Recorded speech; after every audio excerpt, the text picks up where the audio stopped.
Hey, what's up, everybody? BF44 coming at you with another video. All right, it's a lot of noise, man, about LeBron James not being pleased with the Lakers, about them. I just read something right now. Lakers are not expected to keep LeBron past this upcoming season, even if he does decide to continue playing. It's a lot of noise, man. I don't know if I trust it or not. Honestly, I don't know, because when you have a guy like LeBron James, it benefits a lot of people if he moves around. It benefits a lot of people if he, and you don't know who feels it benefits them. For all I know, this is being released by the Lakers, who want LeBron to move on. This is their way of telling you, hey, we're ready to move on. For all I know, this is being done by Clutch. Clutch is ready for their client, LeBron James, to move on. For all I know, this is done by a certain team that wants LeBron. For all I know, this is being done by a certain team that wants him off of the Lakers for their own reasons. Just because they hate the Lakers or see us as some type of rival or something. You don't really know who's. It could be media. Media could be just strumming this up for the sake of content, which is probably the most likely of it all, to be honest with you. Usually LeBron James will deny stuff like this. You'll hear him come out soon enough and put something out there that just basically says y'all bored or something. Just like he did last week when they were saying about him going to Ohio and kind of practicing at a facility down there. He says he go there every year since they built that thing. I don't know, man. I don't know. But at the end of the day, he has a no-trade clause for this upcoming season. So he's going to be here this year. And nobody's going to push him out of the league if he wants to keep playing. He's going to have somewhere to play. I think it's somewhat embarrassing for the Lakers to be pushing him out, to be honest with you.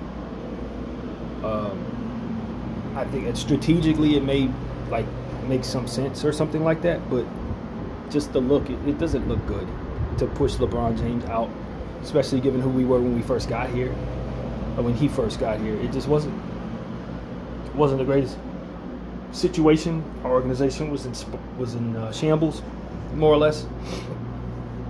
Kobe had just retired. Jim Buss was running things into the ground. We had contracts on tab that we had to pay people to sit. Moskov, Luol Deng, bunch of kids. None of them were first overall pick worthy. None of them looked like they were going to carry us into the future. And LeBron chose this place, and we ended up getting back to championship glory for a season. It was reported that LeBron James doesn't feel like the Lakers appreciate all that he's done for the organization. And that's tricky, man, because he has done a lot for the organization, but we're the Lakers, so it's like, what do you think you've done for us in comparison to what others have done for us? That's where it becomes really tricky for LeBron in a way, because he's never going to get the respect that he believes he deserves from this organization based on so many people doing so much before he got here that trumps anything that he would be able to do. I don't know how much truth that holds either. Noise, man, noise. My point of view is not as emotional as that. As I've been saying for the last 4 years, I just don't want the man to retire in my uniform, because I don't want to not get anything for him, because he represents too much of my team's cap and too much of our value on the court for us to let him walk and then not get anything in return for him that is of substance. But when I look out and see what it looks like if we try to trade him, I've come to the realization very recently that we're probably not going to get very much for him. Even though I think he'd be worth a lot, I think people would try to get a lot of that value comped to them based on his age and the instability of his future. So they try to lowball us no matter what. So that's my point of view. Up until about a month ago, I felt like you probably should try to trade LeBron. Now I start listening to what people talking about in regards to returns. If those are the realistic returns for LeBron's services, I'm cool. That doesn't mean I want to lose him for nothing, but I'm not interested in taking back multiple year salaries on players like Klay Thompson and PJ Washington. I just hold on to LeBron and keep my books clean, if I'm being honest with you.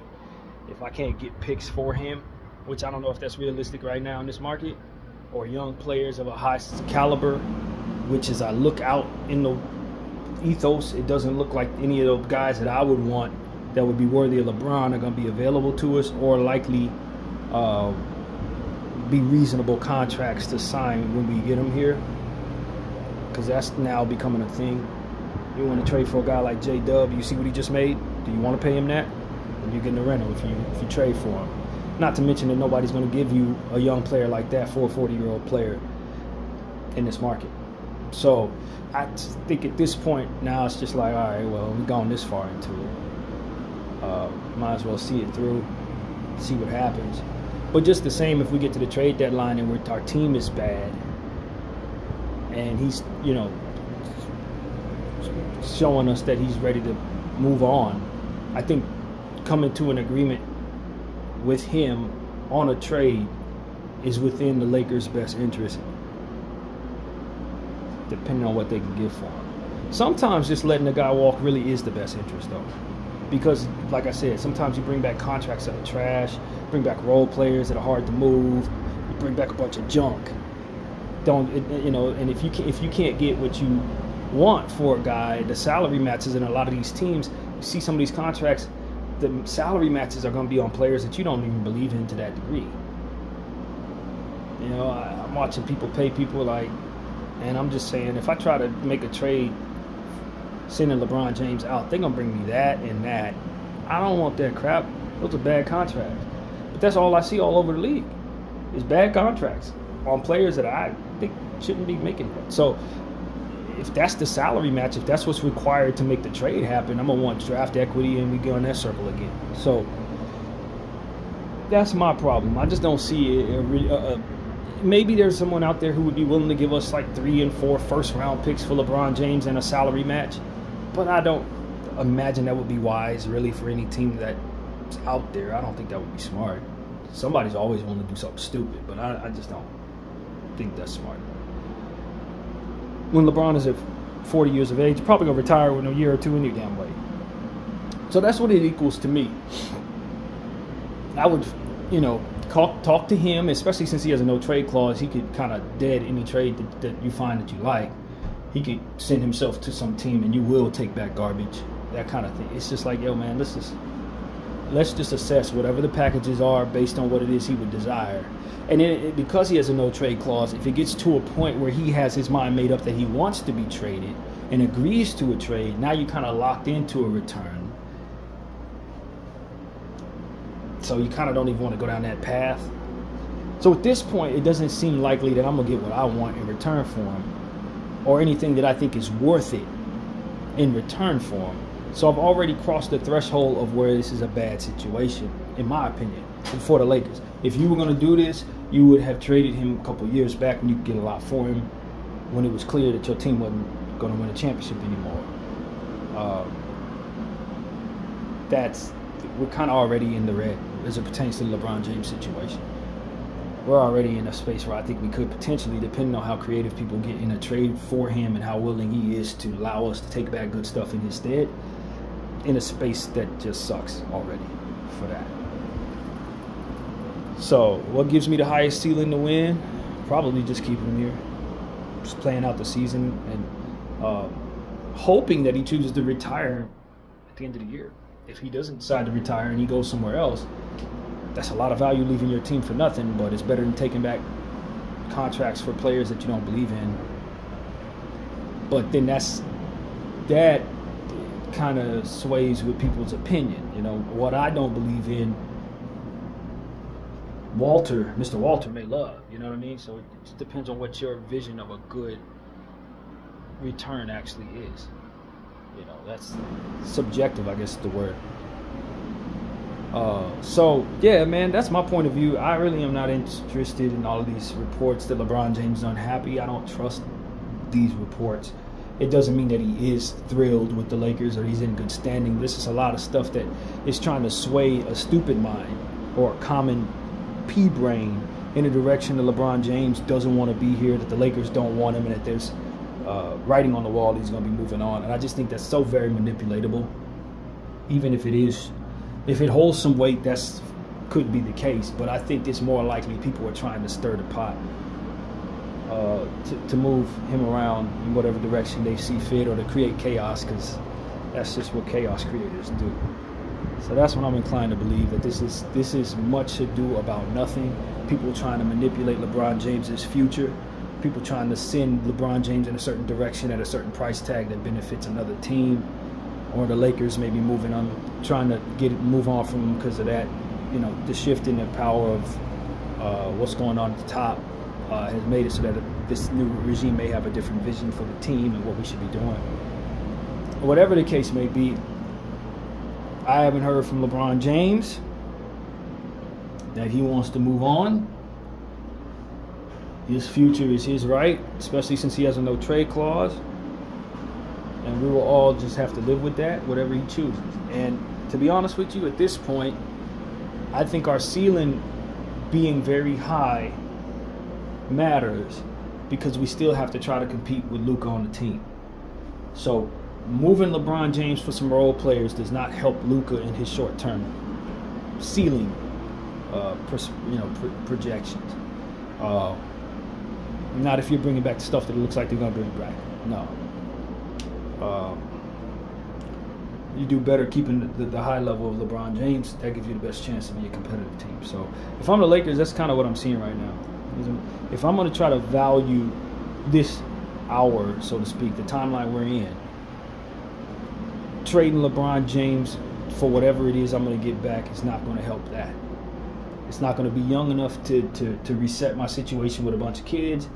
It ain't going to be good enough to get me to a higher space than what LeBron James and Luka combined ultimately bring me to. So it's not in my best interest to really move him, unless things just go sour. Unless, you know, somebody has a falling out of some sort. Other than that, I don't see no reason for us to be coming to him saying, okay, we're ready to move on. Where you want to go, and let's try to make a deal. I don't. And in the off season right now, you know, I'm sure, you know, the ownership switch makes a lot of people nervous about what the future holds.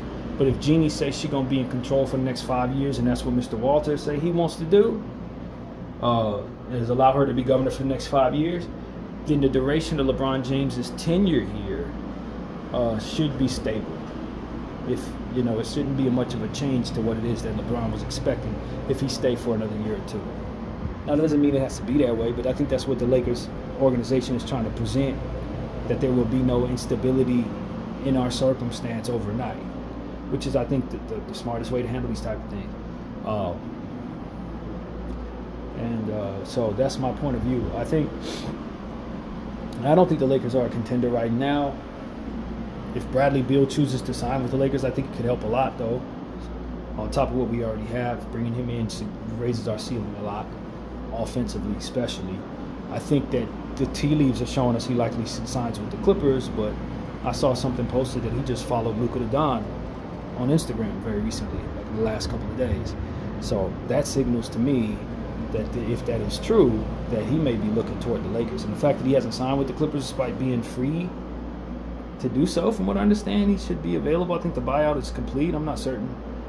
But the fact that he hasn't made a decision on whether he wants to go to the Clippers, Lakers, or from what I understand, maybe the Bucks, it's kind of strange to me. The Clippers have created the trade to create his spot so that the fit could be where they needed to be, to fit him in right. The Lakers, we're here. You know, we're ready to make a move to sign him, I'm certain. And I don't know what his interest is in going to Milwaukee. I think the fit looks good, but I think that's only from an offensive perspective as well. Defensively, it's going to be a nightmare. It's going to be a nightmare, and I don't think their ceiling is all that high, even though they got a prime Giannis in place. I do not think the Bucks' ceiling is very good right now, with or without him. He's better probably going to the Lakers or the Clippers. So that's my thing. I just, you know, I was listening to Anthony Irwin. He was essentially saying that he believes that Ayton's raised our ceiling significantly. I think he has, but I don't think to a space where you feel confident we can win a championship with this unit.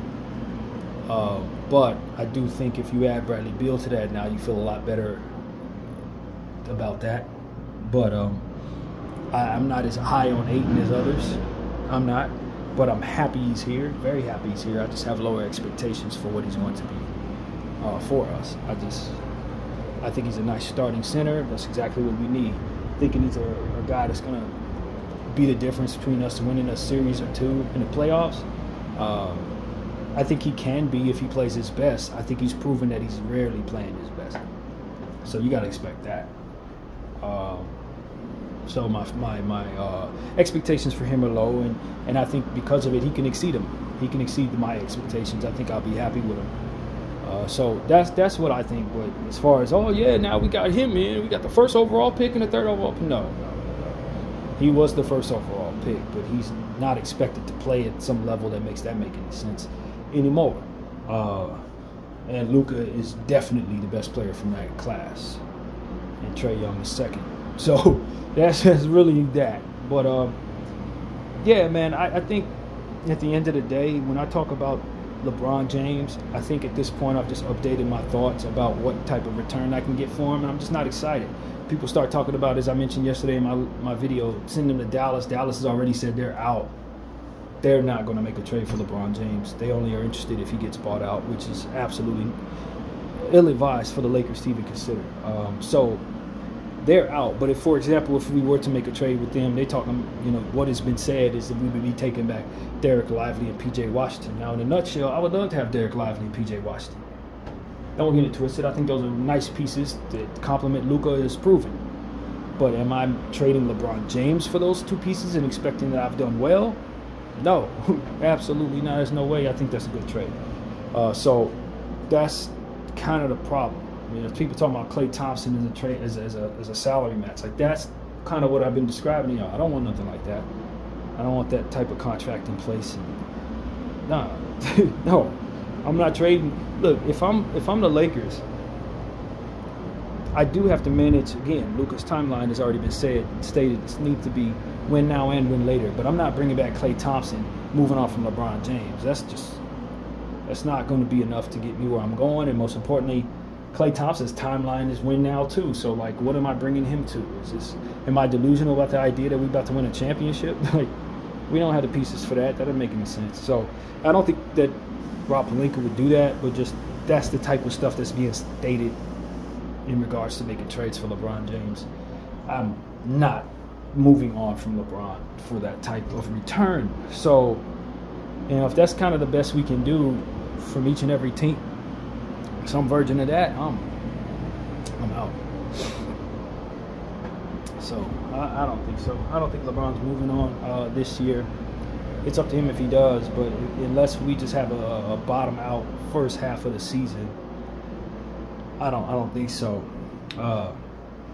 There are worlds where things change dramatically and he does want out, because clearly we see stuff like that. Achilles tear could change the direction of an entire win-now team. We've seen it in multiple situations. So God forbid something like that happens to Luka, then of course LeBron probably needs to consider getting the hell out of here this season. So something short of that, I don't see any reason for him to want to leave the Lakers outright. I don't see any reason. So yeah, man, that's really my point of view. The Lakers have a lot of things to consider. Still got Austin Reeves in place. If you bring in Bradley Beal, that kind of dwindles away from Austin Reeves' usage in theory. Doubles down on lack of defense, which I think is a real problem for our roster right now, more so than it was last year, believe it or not, because Ayton's not a defender.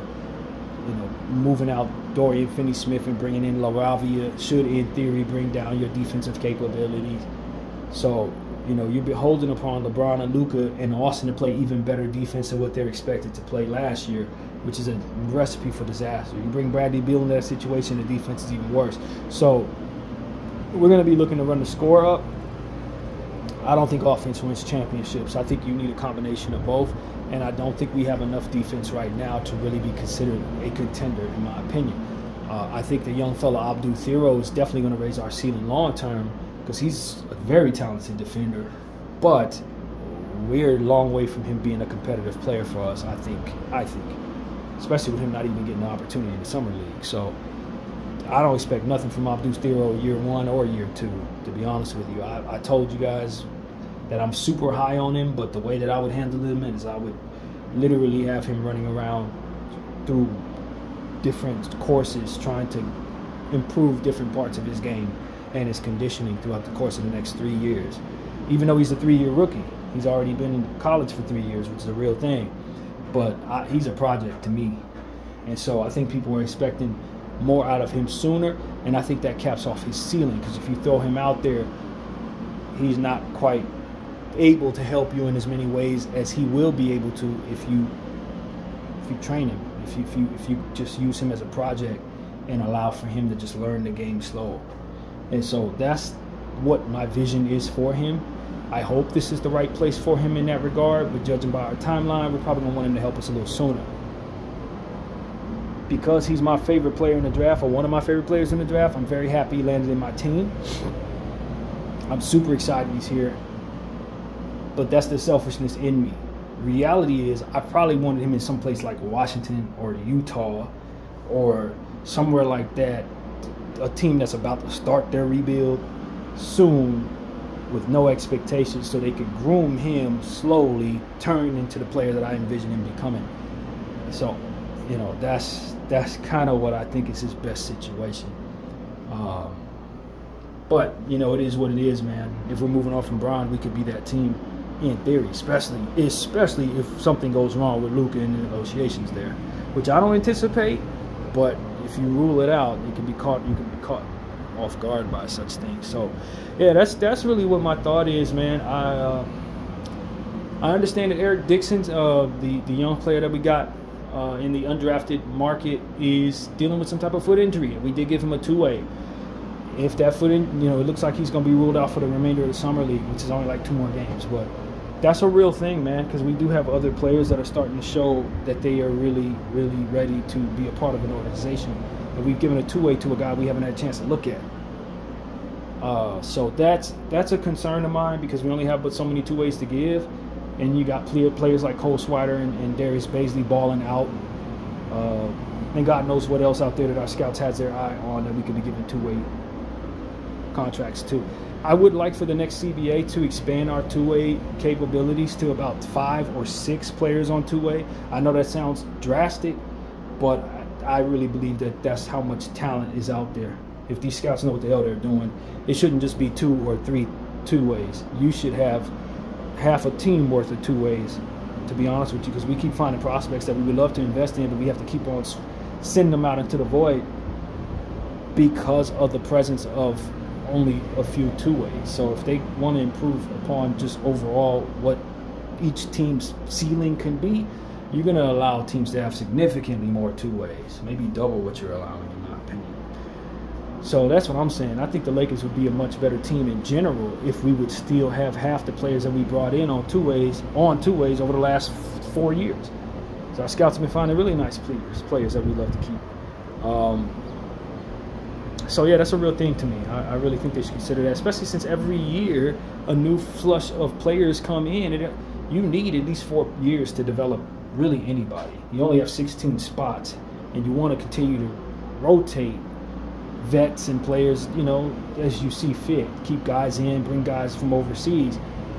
You need to be able to have spots on your team for these guys. You can't lose guys because you find new guys, before the guys that you had are developed, or send away guys that you like even more because you're still working on a guy. It's just, it's not enough. It's not enough, NBA. You got to do better with the two-way capabilities there. Expansion, not only as it pertains to your teams and putting more teams in the league, but expansion as it pertains to what you can do in your development process. They're coming in too fast, man. That's really what it comes down to. We got to be able to keep them on the squad and develop them. So that's what I see there, man. I think the NBA should really consider that. Two-ways is not enough. 3 two-ways, whatever they've allowed, it ain't enough. I'd say about 6. So that's pretty much what I got to say, man. My energy's kind of low. It's off-season.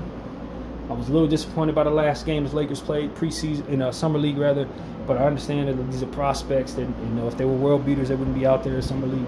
It just is what it is. You're not going to see the smartest ball out there. But I want us to learn. I want the young fellas to learn. I hope all these guys make it in the league. Everybody is going after what they want. If they can't make it in the league, hopefully they make a lot of money overseas, man. There's some good guys that I'm seeing on both sides of these teams. And so I like the crop we have this year better than last year. We do have a few duds, in my opinion, guys who are not performing probably shouldn't be out there, but we're also missing some key names like Dixon and Marciulionis.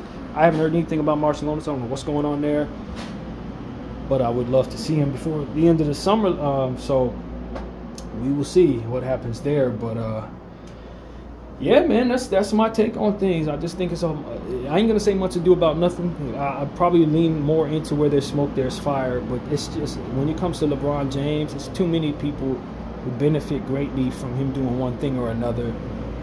It's the greed of it all. You know, people are still relishing off of the earnings that they've made from him moving from team to team over the last 22 years. They're always going to want to see him do it again just off the strength of their own greed and self-interest. I think it's unfortunate that we can't see an up-and-up type of environment, but hey, man, this is the world, and the internet world is not a real place, as we know. So half the stuff you see here, you probably shouldn't trust. If something happens, you believe it when you see it. And I think about all the biggest things that have taken place, including the Luka trade. There were no rumblings at all. No rumblings. Everybody called himself an insider, this and that. They didn't know nothing about that Luka possibility. Nothing. We were all taken completely off guard by the biggest trade we had ever seen. And so that didn't necessarily surprise me, because we've talked about how if you want to get things done in this market, it's best to keep them quiet. And if we were to see a star moved, you likely wouldn't see nothing in regards to it. I never dreamed that when I stated that it would be our team involved bringing in Luka to Don, but I just felt like right after the circumstance that locked up the market 3 years ago in the summertime with Kevin Durant, that I think the world of the NBA understood that the more the media knows, the more rumblings they are, the less likely you're going to be able to get things done with a return that you can appreciate. The less likely you're going to be able to do things outright, because there are a lot of things that can be compromised when the internet gets a hold of a whiff of something being possible. So a lot of the stuff that the internet is wolfing about, you know, it's not going to happen. And a lot of stuff that is being done behind the scenes that I think could be on the way, you don't know anything about. And it's called moving smart. That's what I see there. So that's pretty much what I got to say. My name is BDO44. I thank you all for watching.